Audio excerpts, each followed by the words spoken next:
Hello दोस्तों, मेरा नाम राहुल अहरवार है।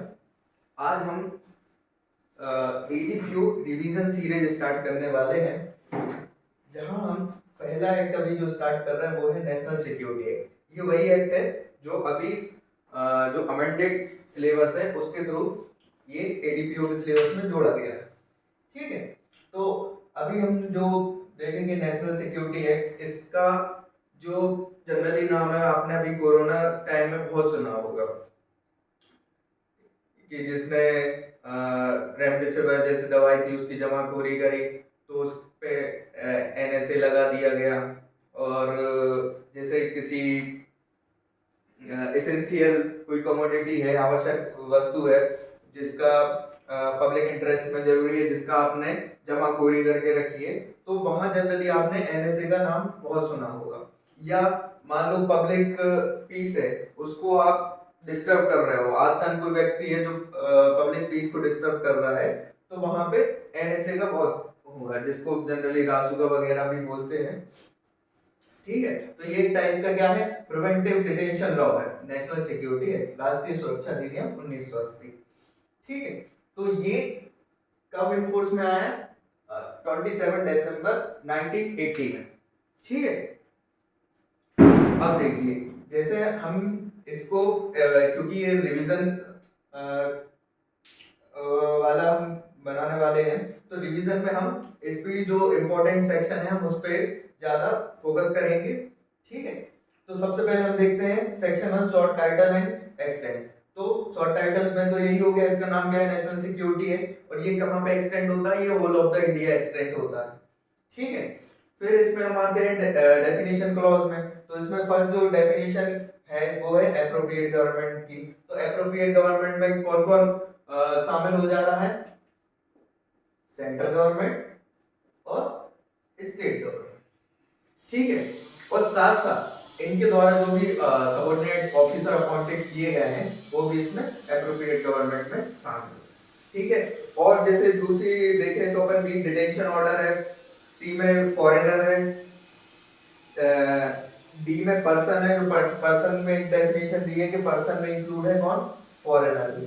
तो जो 2D है उसमें पर्सन इंक्लूड है फॉरेनर। इसकी जो ई है, तो state government in relation to union territory, अगर केंद्र शासित प्रदेश के संबंध में जो एडमिनिस्ट्रेटर है वो क्या आएगा? स्टेट गवर्नमेंट में इंक्लूड होगा।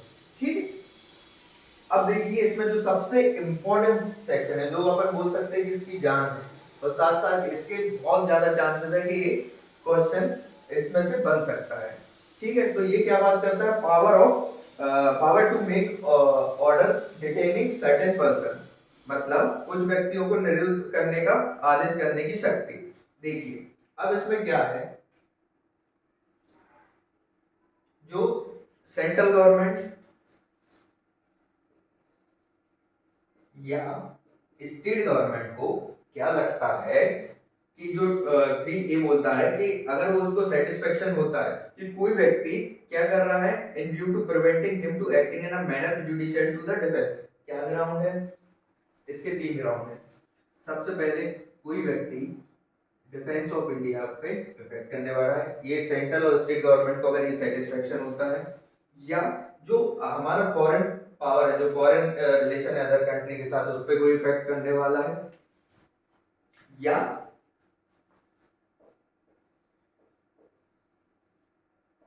सिक्योरिटी ऑफ इंडिया पे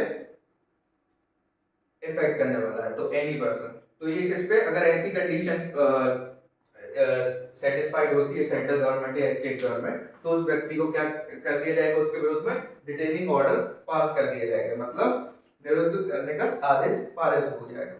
ठीक है, इसका एक और कंडीशन है, अगर कोई विदेशी के संबंध में है, कि अगर सेंट्रल गवर्नमेंट या स्टेट गवर्नमेंट सेटिस्फाइड हो जाती है कि मान लो किसी व्यक्ति की प्रेजेंस या तो रोकना जरूरी है, या उसको आपको अपने देश से बाहर करना है, अगर ये सेटिस्फेक्शन होता है फॉरेनर के संबंध में, तो भी सेंट्रल गवर्नमेंट या स्टेट गवर्नमेंट क्या कर सकती है?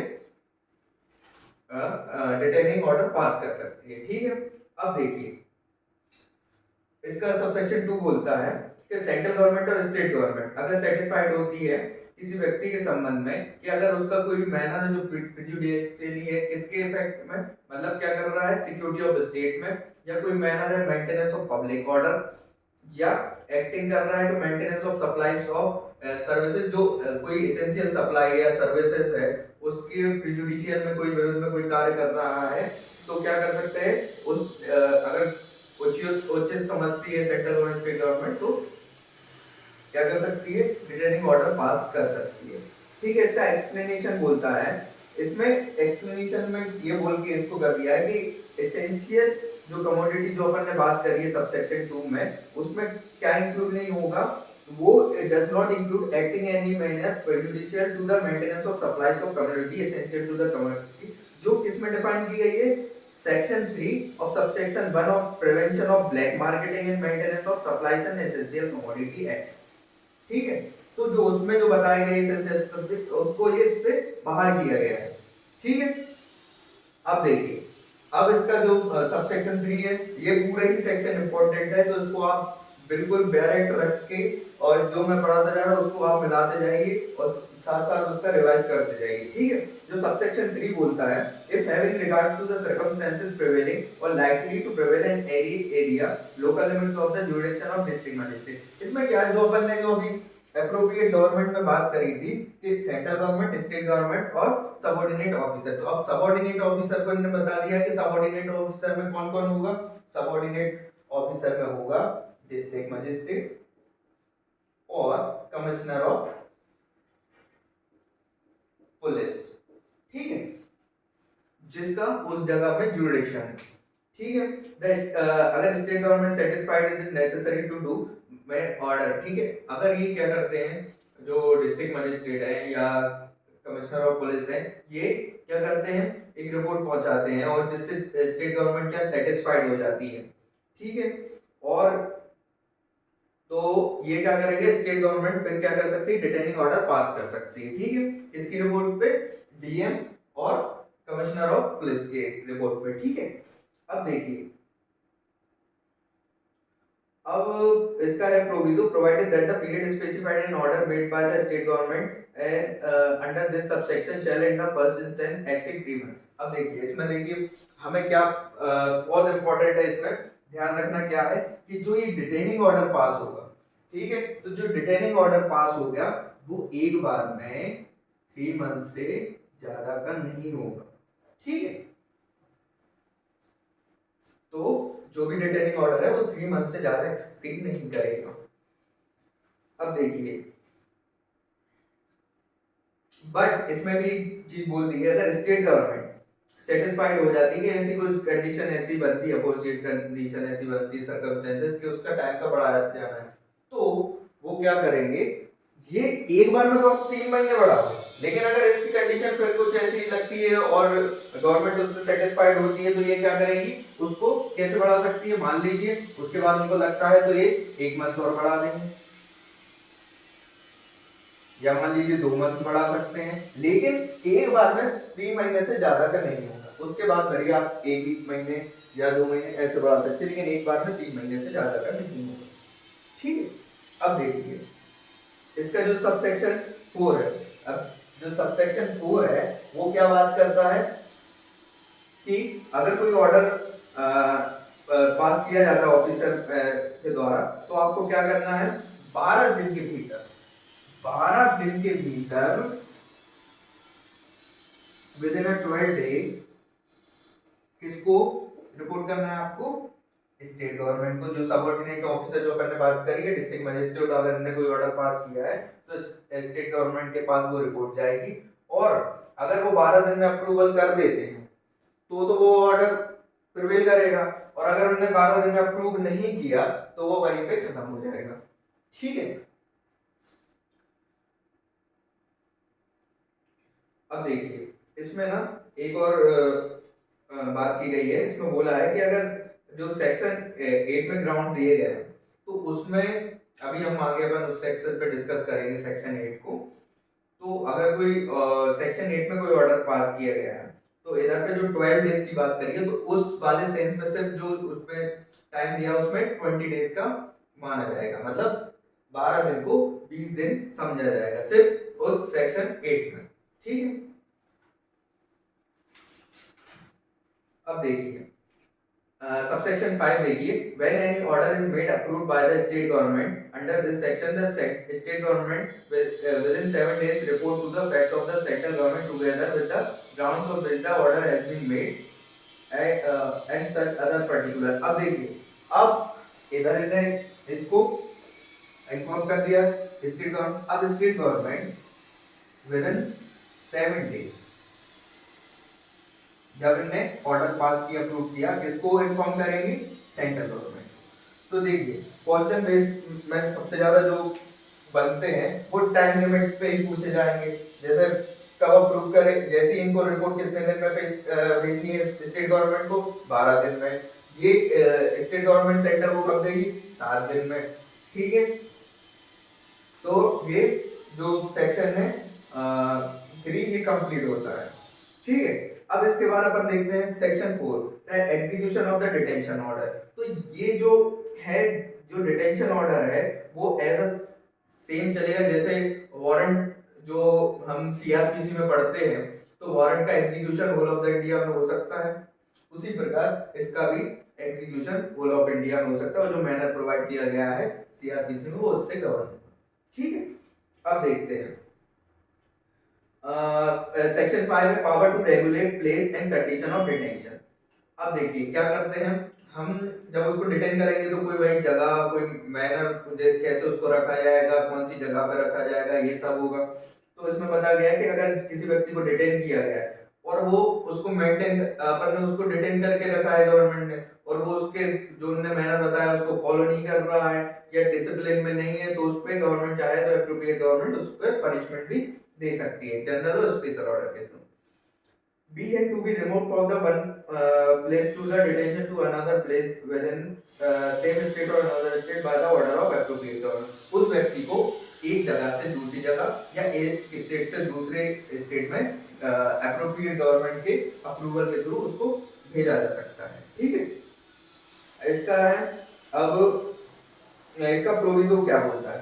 मान लीजिए आपको कोई व्यक्ति है, जैसे मान लीजिए किसी व्यक्ति को डिटेन करना है, जो वो एमपी से यूपी भेजना है, तो जो यूपी की गवर्नमेंट होगी हमें उससे भी कंसेंट प्राप्त करनी पड़ेगी डिटेंशन। ठीक है, ये हो गया। अब देखते हैं अपन सेक्शन 5 है। ठीक है, ये 5 भी थोड़ा इंपॉर्टेंट है। जो सेक्शन 5 में बात करता है, ये क्या करता है, ग्राउंड ऑफ डिटेंशन सेपरेबल, मतलब निरोध के आधारों पर पृथक किया जाए। जैसे अभी अपन ने सेक्शन 3 में देखा था कि भाई अपन क्या क्या कर सकते हैं, अगर सिक्योरिटी ऑफ इंडिया या कंट्री रिलेशन है या पब्लिक पीस है या उस पे अगर इफेक्ट कर रहा है तो हम उन ग्राउंड पे प्रिवेंटिव डिटेंशन ला सकते हैं। अब जो सेक्शन 5 है तो आप एक ग्राउंड के साथ साथ और भी ग्राउंड पे भी प्रिवेंटिव डिटेंशन पास कर सकते हैं। ये बात करता है सेक्शन 5। ठीक है, तो ये क्या बोलता है, where person has been detain a person of the order of detention before और after the national security second amendment act 1984 under section 3 which has been made to और more ground of such order of detention shall be deemed to have been made. अगर उसको अलग ground पे किया गया तो ये माना जाएगा कि जो ऑर्डर है वो सेपरेटली है, अलग-अलग ग्राउंड पे सेपरेटली है। ठीक है,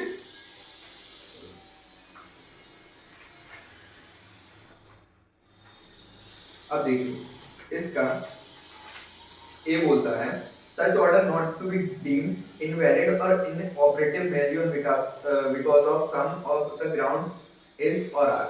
ठीक है, मान लो जो ये ऑर्डर पास हुआ है तो ये कुछ जो ग्राउंड बताए गए हैं सेक्शन 5 में, उसमें इनवैलिड या इनऑपरेटिव नहीं हो जाएगा। कौन से में, या तो मान लो वो क्लियर नहीं है, ठीक है, सेकंड बोलता है नॉन एग्जिस्टेंट है, ठीक है, या मान लो वो रिलेवेंट नहीं है, या कोर्ट बोलता है not connected and proximately connected with such person, या मान लो उस व्यक्ति से कनेक्टेड ही नहीं है, उससे कोई संबंध ही नहीं है, या फिर तो बोलता है invalid of any other reason whatever, या कोई अदर रीजन जो समझ में आता है। ठीक,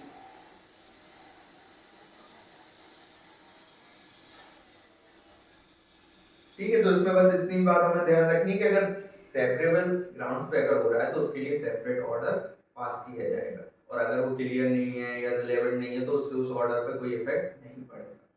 अब देखते हैं सेक्शन 6 पे, detention order not to be invalid और inoperative on a certain grounds. निरोध आदेशों का कुछ आधारों पर अविद्यमान या अपरिवर्तनशील ना होना। ठीक है, तो ये बोलते हैं no detention order shall be invalid और inoperative mainly by reason that a person to be detained thereunder is outside the limit. अगर मान लीजिए उस गवर्नमेंट की टेरिटोरियल जुरिडिक्शन के बाहर उस व्यक्ति को डिटेन करके रखा है, तो उस वजह से वो जो ऑर्डर है ना वो इनवैलिड और इनऑपरेटिव नहीं हो जाएगा। ठीक है, बी बोलता है that the place of the detention of such person is outside the set limit. या मान लो उस व्यक्ति को जो डिटेन किया गया है वो उस लिमिट्स के आउटसाइड में, तो उससे भी वो इनवैलिड और इनऑपरेटिव नहीं हो जाएगा। अब सेक्शन 7 देखते हैं, power in relation in absconding person. तो एब्सकॉन्डिंग पर्सन मतलब फरार व्यक्तियों के संबंध में क्या होगा, तो ये बोलता है अगर सेंट्रल गवर्नमेंट और स्टेट गवर्नमेंट या ऑफिसर जो मेंशन किया गया है सेक्शन 3 में, in the case may be has reason to believe this person in respect of detain, मतलब जो व्यक्ति को डिटेन किया जाना है वो क्या कर रहा है, वो एब्सकॉन्ड हो रहा है मतलब फरार हो गया, या तो वो खुद को छुपा रहा है जिससे वो उस ऑर्डर का एग्जीक्यूशन नहीं हो पाए। तब गवर्नमेंट या ऑफिसर क्या कर सकते हैं कि मेक एन रिपोर्ट। अब देखो ये भी सेक्शन इंपॉर्टेंट है, इसमें अपन को क्या ध्यान रखना है कि जैसे मान लो कोई व्यक्ति एब्सकॉन्ड है, फरार हो रहा है, या एग्जीक्यूशन जो ऑर्डर जो मतलब ऑर्डर डिटेनिंग ऑर्डर पास किया गया उसका एग्जीक्यूशन नहीं हो पा रहा है, तो ये क्या करेंगे, एक रिपोर्ट देंगे किसको, अगर मान लीजिए मेट्रोपॉलिटन एरिया है तो वहां के मेट्रोपॉलिटन मजिस्ट्रेट को, या जनरल जो एरिया है तो वहां पे जुडिशियल मजिस्ट्रेट फर्स्ट क्लास को। तो इसको आप बिल्कुल ध्यान रखेंगे कि किसको रिपोर्ट करेंगे, मेट्रोपॉलिटन मजिस्ट्रेट या जेएमएमसी। ठीक है, और बी बोलता है by order notified in official gazette direct that to person of set person. ठीक है, तो ये क्या करेंगे, नोटिफाइड कर देंगे ऑफिशियल गैजेट में उस व्यक्ति के संबंध में कि सच पर्सन उस तारीख को दिनांक पे उपस्थित हो नहीं होंगे तो उस पे आगे की कार्रवाई की जाएगी। ठीक है, अब देखिए जैसे हमने सीआरपीसी में सेक्शन 82 84 85 में जो हम पढ़ते हैं ना प्रोक्लेमेशन के बारे में, तो वो वहां भी कि भाई वारंट की तामील नहीं हो पाती है तो उस व्यक्ति के विरुद्ध पर प्रोक्लेमेशन जारी होता है। तो वही बात यहाँ बोली, upon the making of the report against such person under clause A of the subsection 1 the provision of section 82 83 and 84 and 85 of the CrPC shall apply. ठीक है, तो उस व्यक्ति के संबंध में जो प्रोक्लेमेशन के प्रोविजन है सीआरपीसी के वो एप्लीकेबल होंगे। ठीक है, अब देखते हैं अपन आगे। अगर अब देखिए ये बहुत इंपॉर्टेंट है, इसका जो सबसेक्शन 3 है ये पहला अभी सेक्शन है जहां पे पनिशमेंट के बारे में बात की गई है। अगर कोई व्यक्ति जिसको अपन ने नोटिफाइड किया था ऑफिशियल गैजेट में, अगर वो उसको उस तारीख को वहां पे उपस्थित नहीं होता या वो कंप्लाई नहीं करता है तो क्या करेंगे,